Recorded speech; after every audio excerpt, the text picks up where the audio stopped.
Hello, this is my first video, so please bear with me. A few months ago, I wrote an article and published it on LinkedIn stating, COVID is over, now what? Well, here's the article. It is probably safe to say that we are all very anxious to hear that news, and it will be a great day for businesses when it happens, or at least we hope so. But what happens next?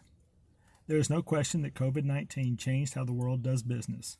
And when this pandemic ends, business will change again. But how?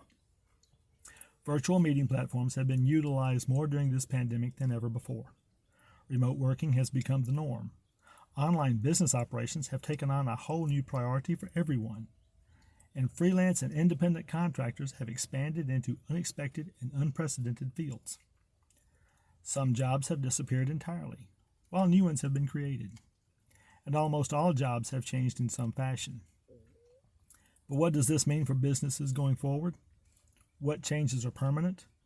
And what new changes businesses expect? Speaking with one restaurateur who had to close his dining room and switch to takeout delivery only operations during the pandemic, he's decided not to reopen his dining room at all, citing the increased cost of additional staff, non-food supplies, and other expenses.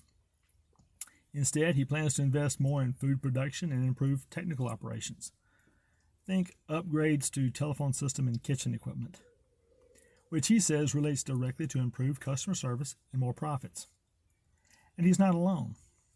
To facilitate more online business, retail companies have begun using personal shoppers in a very visible way. These employees not only fill online orders directly from store shelves, but they also maintain and track inventories in real time, as well as provide personal assistance to other customers in the store aisles. What about the future? As we come out of this pandemic, it is reasonable to expect more face-to-face business, customer, and client interactions. But that does not mean virtual meeting platforms are going away. There are many benefits of virtual meetings and other cyber business operations which are not available for in-person encounters that will ensure their place in businesses. Don't think that these changes have not affected other hard assets either. With virtual primary and secondary education causing increased residential broadband demand and everyone in the average American household being required to have a dedicated computer of some sort, it's easy to see why a chip shortage is affecting business. Do a quick Google search on the subject and one is bombarded with business articles on the importance of the home office. Yes, the idea of the home office has changed. Early in the pandemic, a home office may have meant that a laptop is on the kitchen table. But now people are dedicating a bedroom to be a study or home office headquarters of whatever businesses they want. And builders are getting into this aspect as well. More new housing construction includes dedicated office space, and this trend will probably continue. In short, what can we expect from the future for business? More collaborations? Sure, why not? And we can expect them to be with a broader range of stakeholders at various levels. More competition? More than likely.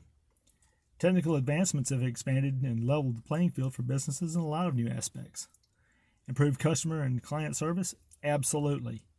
With this myriad of advances, that is one facet that all clients, stakeholders, and customers are already demanding. Regardless of what the future holds for business, one thing is certain, it will definitely be different after this pandemic than it was before COVID-19 happened, and thank goodness for that.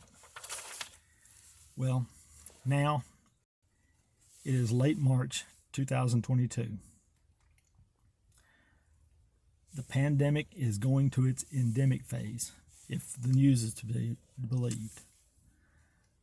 The CDC has changed how they measure the COVID-19 variant.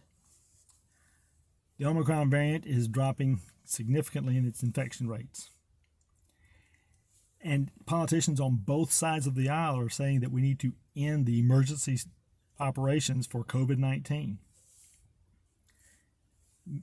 Office mandates and mask mandates and on both sides of the aisle are expiring.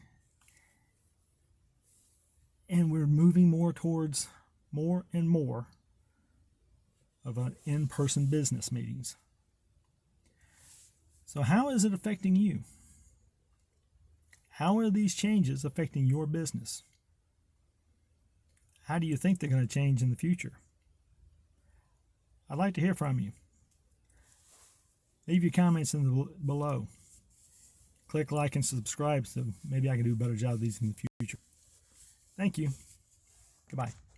And God bless.